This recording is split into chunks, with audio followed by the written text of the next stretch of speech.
Good morning. स्वागत है आप सभी का जी डीटी एजुकेशन में। आज के इस क्लास में आइए, फिर से मैं वस्तुनिष्ठ प्रश्न लेकर के आई हूँ। और जैसा कि मैंने आप लोगों को कहा था कि तैयारी करके आना है, तैयारी है ना? तो चलिए, आप जो ऑनलाइन बच्चे हैं आप लोग भी देखिए ध्यानपूर्वक कि क्वेश्चन क्या है, प्रश्न क्या है। चूंकि सारांश मैंने पढ़ा दिया था और आप लोगों से कहा गया था कि सारांश को अच्छा से देख करके आना है। अगर बढ़िया से देखे होंगे तो आप लोग भी जवाब दीजिएगा।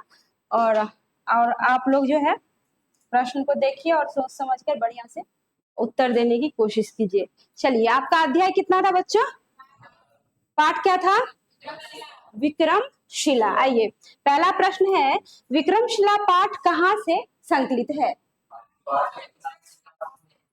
जी, पा उ वि स मतलब क्या हो गया?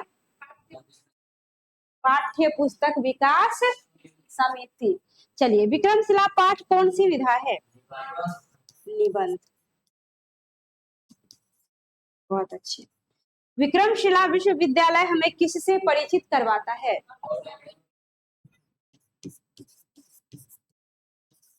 गौरवशाली अतीत से। अगला है, विक्रमशिला विश्वविद्यालय किस काल की शिक्षा केंद्र है? कौन सी? बिल्कुल, बौद्ध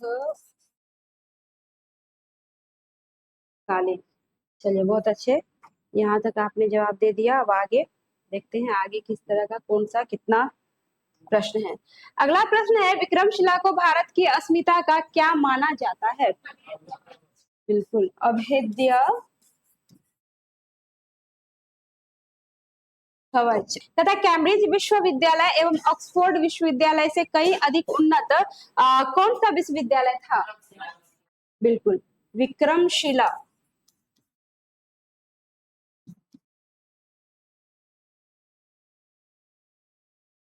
विश्वविद्यालय। नेक्स्ट है, विक्रमशिला में ज्ञान प्राप्त कर प्रसिद्ध विद्वान बनने वाले व्यक्ति कौन है?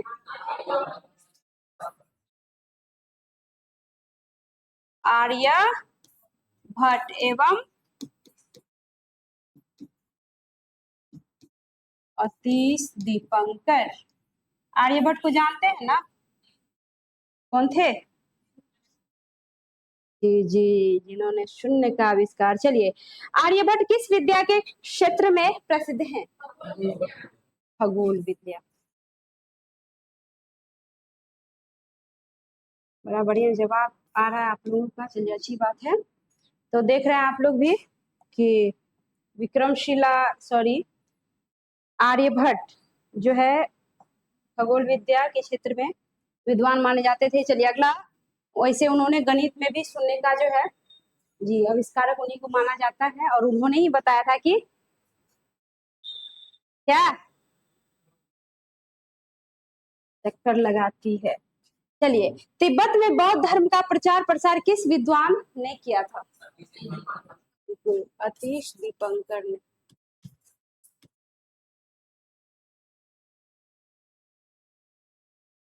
अगला है, अतीश दीपंकर ने किस संप्रदाय की शुरुआत किया था? लामा संप्रदाय। नेक्स्ट है, प्राचीन अंग महाजनपद के नाम से कौन सा जिला लोकप्रिय है? क्या? आधुनिक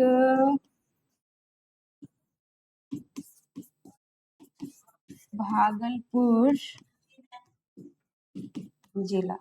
विक्रमशिला का आविर्भाव किस शताब्दी के मध्य में हुआ?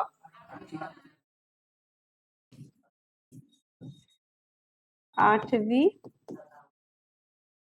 शताब्दी। बहुत अच्छे। विक्रमशिला का आविर्भाव किसके द्वारा हुआ? बिल्कुल, पाल वंश के क्या? पाल वंश के प्रतापी राजा कौन थे? धर्मपाल। बहुत अच्छे, सिर्फ धर्मपाल भी हो सकता था। बहुत अच्छे, यहाँ तक आपने जवाब बढ़िया से दिया। चल, अगला प्रश्न है, भागलपुर के जिला में विक्रमशिला कहाँ अवस्थित है? बोलिए। अंतीचक।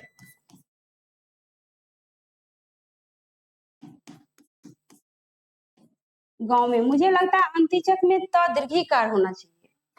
ठीक है, चलिए नेक्स्ट। भागलपुर के कहलगांव थाना क्षेत्र पोस्ट पथरघट्टा के अंतीचक गांव में कौन सा विश्वविद्यालय था?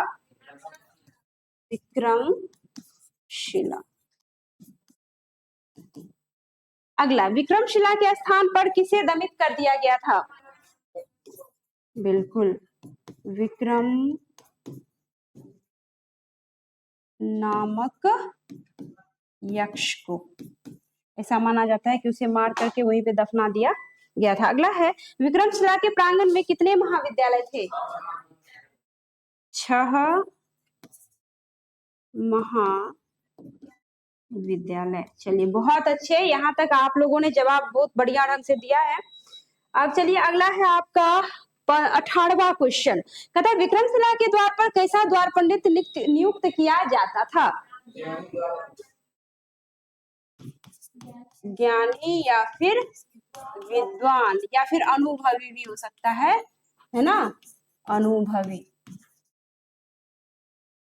द्वार पंडित। चलिए, विक्रमशिला में नामांकन से पहले छात्रों से मौखिक प्रश्न कौन पूछते थे? बिल्कुल, द्वार पंडित ही पूछते थे। और उसके बाद जो है एंट्री होती थी द्वार पंडित। विक्रमशिला में प्रवेश पाने वाले छात्रों को विक्रमशिला प्रवेश से पूर्व किसमें उत्तीर्ण होना पड़ता था? मौखिक परीक्षा में। अगला, विक्रमशिला के द्वार पंडित आचार्य ज्ञान के किन शाखाओं में पारंगत होते थे? तंत्र, योग, न्याय, काव्य और व्याकरण। क्या ठीक तो है? बहुत अच्छे। चलिए अगला, केंद्रीय महाविद्यालय के द्वार पंडित को विक्रमशिला की किस श्रेणी में रखा जाता था? आधार स्तंभ की श्रेणी में। बहुत अच्छे। नेक्स्ट है, विक्रमशिला के प्रथम आचार्य कुलपति कौन थे? हरिभद्र। अगला है, नालंदा विश्वविद्यालय के प्रथम आचार्य कौन थे? शांति रक्षित। नालंदा विश्वविद्यालय के प्रथम आचार्य थे आपको शांति रक्षित। चलिए, हरिभद्र किनके शिष्य थे? शांति रक्षित। चलिए यहाँ तक आपका प्रश्न जो है, प्रश्न का उत्तर हो गया। चलिए अब अगला देखते हैं। अगला क्या है, शांति रक्षित के शिष्य होने के नाते हरिभद्र को और किस नाम से जाना जाता था? शांति भद्र। चूंकि गुरु का नाम शांति रक्षित था इसलिए। तंत्र विद्या, तर्क विद्या, प्रारंभिक दर्शन और बौद्ध दर्शन से संबंधित ग्रंथों का विशाल संग्रह कहाँ मौजूद था? बिल्कुल, विक्रमशिला पुस्तकालय में। बहुत अच्छे। अगला है, विक्रमशिला की पांडुलिपियों को कौन तैयार करते थे? आचार्य और शोधार्थी। चलिए अगला है, राजा गोपाल सिंह द्वितीय के शासन 15वें वर्ष के प्रसिद्ध ग्रंथ क्या थे? अष्ट सहस्रिका, प्रज्ञापारमिता। कितना सुंदर नाम है, और ऐसा जो इसको एक बार पढ़ ले तो शायद महामानव बन जाए। चलिए बन ही जाता था, ऐसा माना जाता था। अष्टसाहस्री का, यहाँ पे श्री होगा, श्री का प्रज्ञा पारमिता ग्रंथ की पांडुलिपि कहाँ तैयार की गई थी, बताइए। बिल्कुल, विक्रम शिला में। अष्टसाहस्री का प्रज्ञा पारमिता ग्रंथ आज किस म्यूजियम की धरोहर में शामिल है? British museum, London. अगला है, कितने पारमिताओं में पारंगत होने पर साधारण मनुष्य महामानव बन जाते थे? 10। अगला, प्रज्ञा पारमिता के प्रमुख अंग कौन कौन थे? दान, शील, धैर्य, वीर्य और ध्यान। बहुत अच्छे। चलिए अगला है, किस सदी तक विक्रमशिला पूर्वी एशिया के उत्कृष्ट शिक्षा केंद्र बन चुका था? 10वीं, 11वीं, 10वीं 11वीं सदी।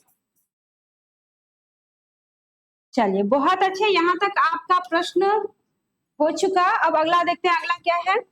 आगे है, विक्रमशिला के नवागंतुक विद्यार्थियों को कुछ समय के लिए किस वर्ग में रहना पड़ता था? भिक्षु वर्ग। जी, भिक्षु वर्ग में रहना पड़ता था। अगला है, विक्रमशिला विश्वविद्यालय में अध्यापन का माध्यम क्या था? जी, संस्कृत थी, संस्कृत के द्वारा जो है। अगला, गुमनाम विक्रमशिला वर्तमान में सुर्खियों में किस प्रकार आया?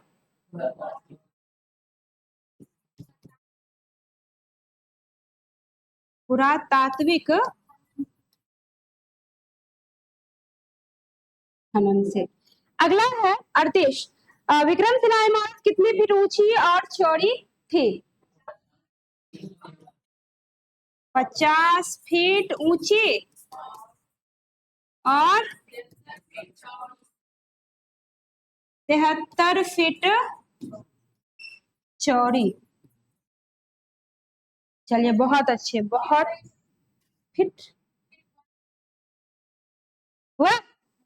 चलिए बहुत अच्छे, यहाँ तक हो गया। अब आपका 39वां क्वेश्चन, कितनी फीट भूमि स्पर्श मुद्रा में भगवान बुद्ध की प्रतिमा विक्रमशिला से प्राप्त हुई, बताइए। 4.5 फीट। बहुत अच्छा। अब अंतिम क्वेश्चन है आपका, पूर्वी और पश्चिमी भवन में पद्मासन पर बैठे किसकी कांस्य प्रतिमा प्राप्त हुई?